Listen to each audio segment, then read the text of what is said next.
Hello there, YouTube. Unfortunately, I lost all of the sound feed on this video. You can see how excited I am on my face though. So I'm trying to salvage this. So this is my first voiceover. I figured we'd try this, see how it worked. At least it'll give me a little knowledge for the future. So what we're doing today is a review on a box I got. I've been waiting months for. Like I said, you can see there on the video how excited I am. The box is from Reliance Outfitters, which is pretty obvious. It's there in the front, as you see there. Right here I'm telling my buddy Stamp, and I tell him again, don't make fun of me. He always says that I buy too much stuff from Dave Canterbury's store. It's alright. They got good stuff, and I ain't ashamed of it. So, like I said, what we're going to try to do is me keep up with what I'm saying. I'm trying to read my own lips here and still get you all the information I wanted to give you. So this box I've been waiting on for a few months.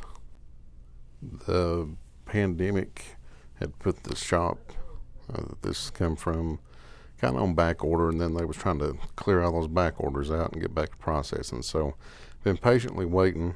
Also, there's some more things in here that I just went ahead and ordered because I was running low on. But at this point, I couldn't wait to get into the box to show you all what was in it. So here we are cutting it open. And like I said, I was super excited to get you all to see this. Still kind of excited watching this, especially since I know what was in it and have actually got to use it some now. So I've got a little bit better idea of if it was worth it or not.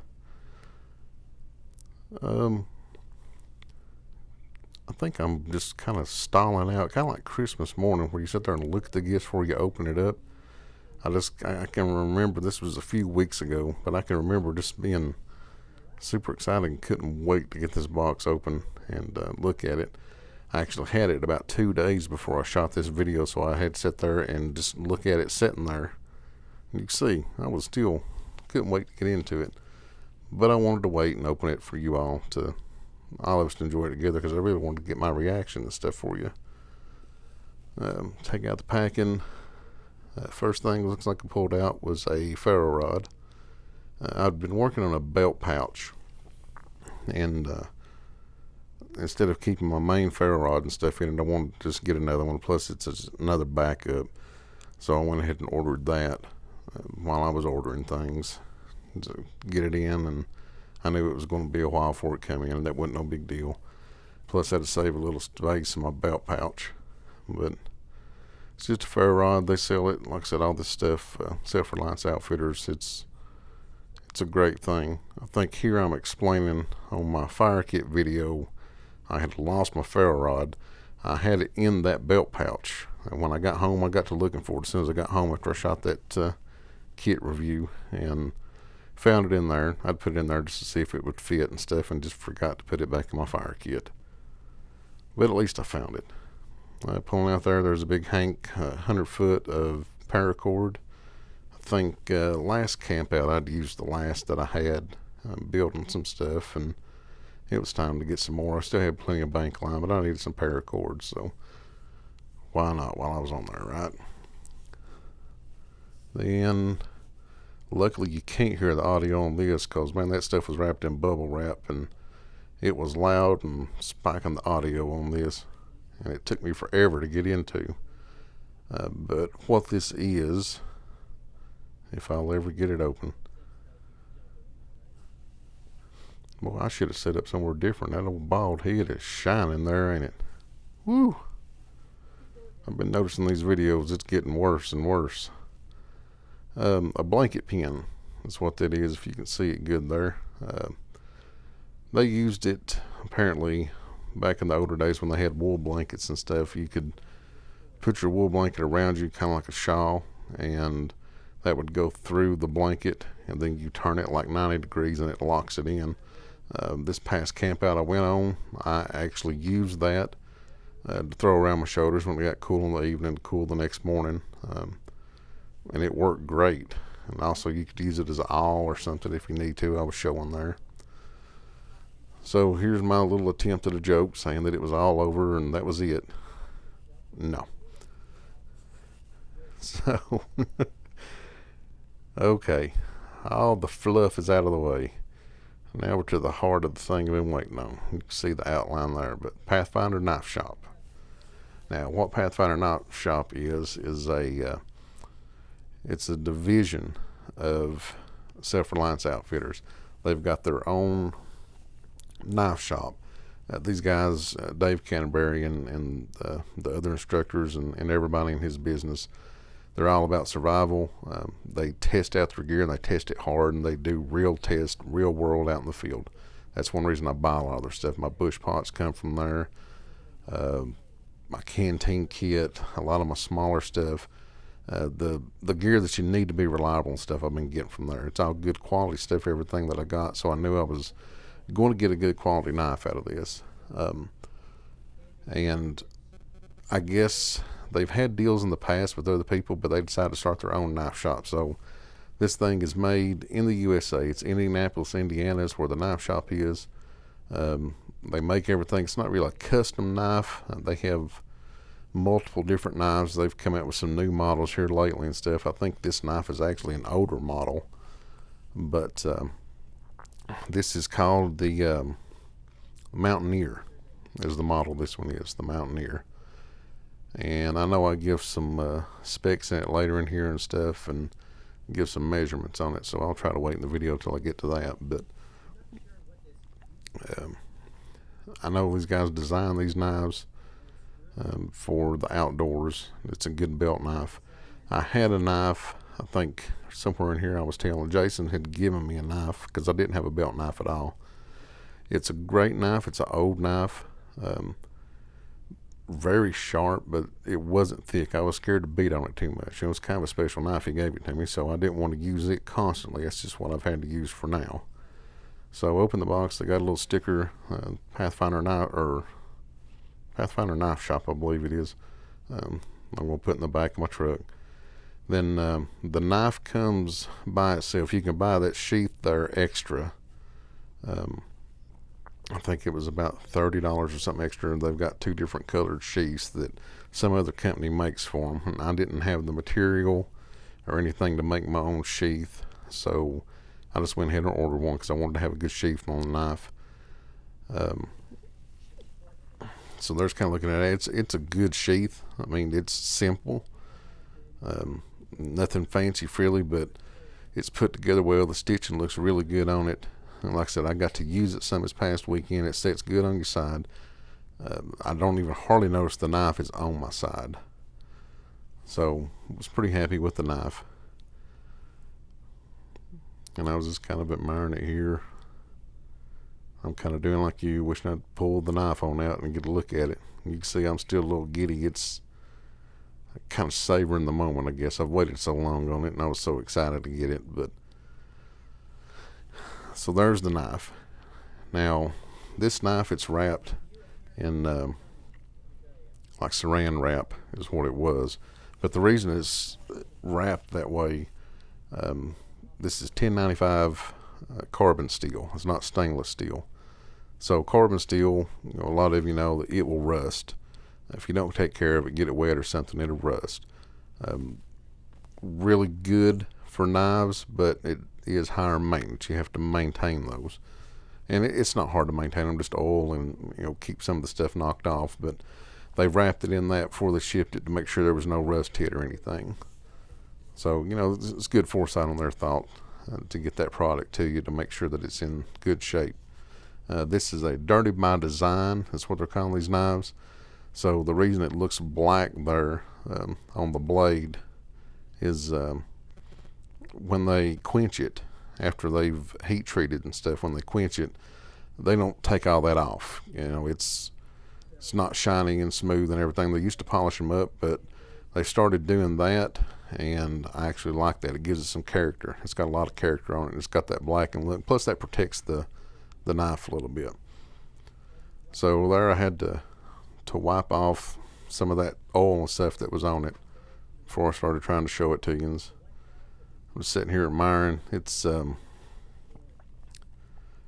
the handle, you can see on there's some different choices for the scales. I chose curly maple. I thought it looked good. It was between that and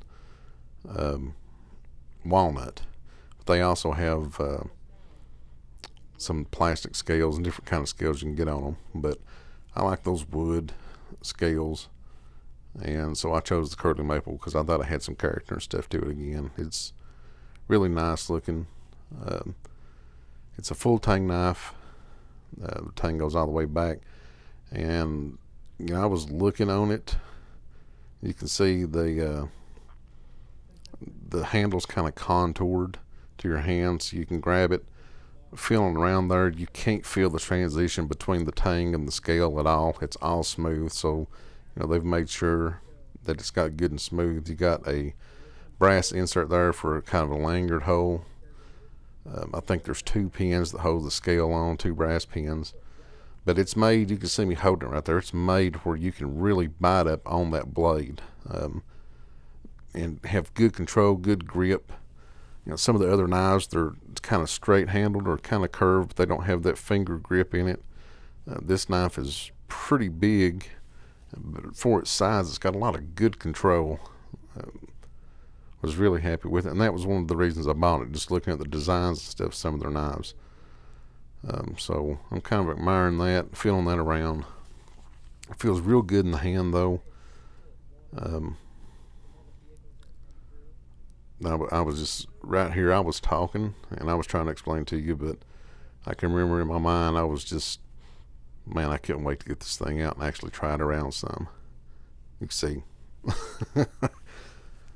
So the spine, this is 3/16 inch thick. It's a big old thick knife, and I know it's hard to tell on video, but man, this thing it's a big old hunk of steel. It's got a 90-degree spine on it, and those 90-degree spines, you can feel it on either side of that spine. It's almost like it's tacky. It's got a good sharp edge, which is good for striking ferro rods, shaving off fat wood or something. You can scrape stuff. If you're making a carving or something, you can scrape the back of that. It's kind of like a sandpaper would be, or like a file card to kind of scrape it off. But real good sharp 90-degree spine on the back, which is one of their requirements. Dave talks a lot about knives and stuff, and that's one of his requirements is to have that. I'm talking about the Dirty by Design thing now. It's talking about the little bit of scale and stuff that's left on it.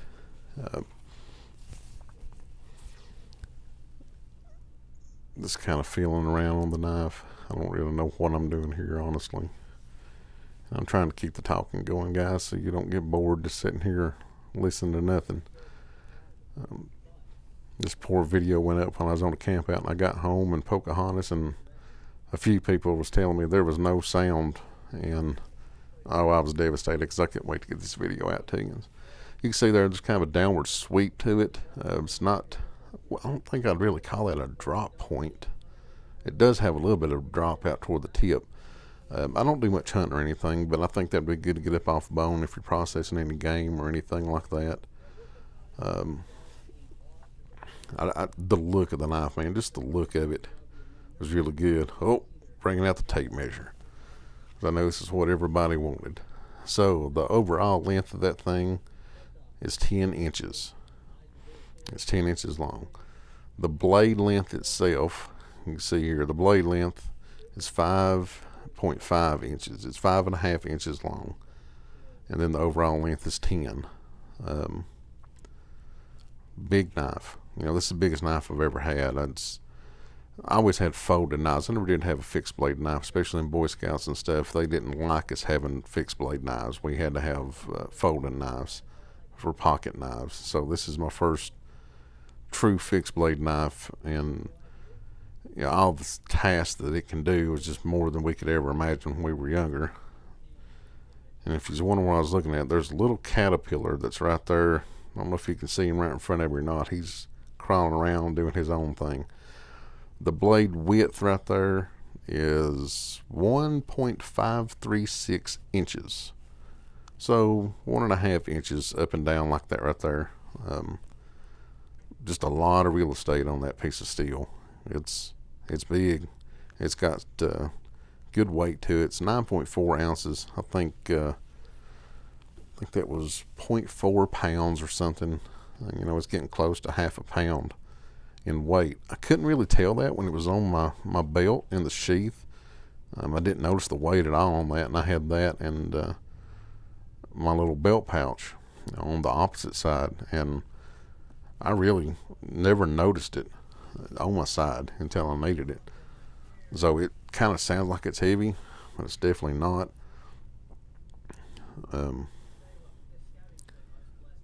Trying to think. Let's see what I'm trying to tell you here. I don't know I know the overall cost of the knife, just for the knife, this without the sheath, is $124.